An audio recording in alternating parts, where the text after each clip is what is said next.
മുൻ പ്രധാനമന്ത്രി ഷെയ്ഖ് ഹസീനയുടെ റാലിക്ക് നേരെ ഗ്രനേഡ് ആക്രമണം നടത്തിയ കേസിൽ മുഴുവൻ പ്രതികളെയും വെറുതെ വിട്ടു. ബംഗ്ലാദേശ് നാഷണലിസ്റ്റ് പാർട്ടി നേതാവ് ഖാലിദ സിയയുടെ മകനെയടക്കം ഹൈക്കോടതി വെറുതെ വിട്ടു. ഖാലിദ് സിയയുടെ മകനും BNPയുടെ ആക്ടിംഗ് ചെയർമാനുമായ താരിഖ് റഹ്മാൻ, മുൻ മന്ത്രി ലുത്ഫുസ്മാൻ ബാബർ എന്നിവരടക്കം 49 പ്രതികളാണ് കേസിൽ ഉൾപ്പെട്ടിരുന്നത്.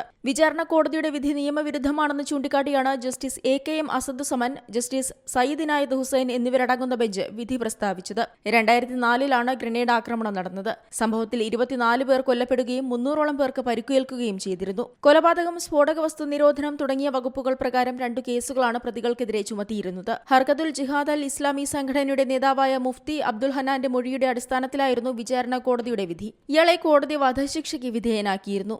എന്നാൽ സമ്മർദ്ദം ചെലുത്തിയാണ് ഇയാളുടെ കുറ്റസമ്മതം രേഖപ്പെടുത്തിയതെന്നും ഈ തെളിവ് ജഡ്ജി വ്യക്തമായി പരിശോധിച്ചില്ലെന്നും ഹൈക്കോടതി ചൂണ്ടിക്കാട്ടി. International desk, Zee Malayalam news.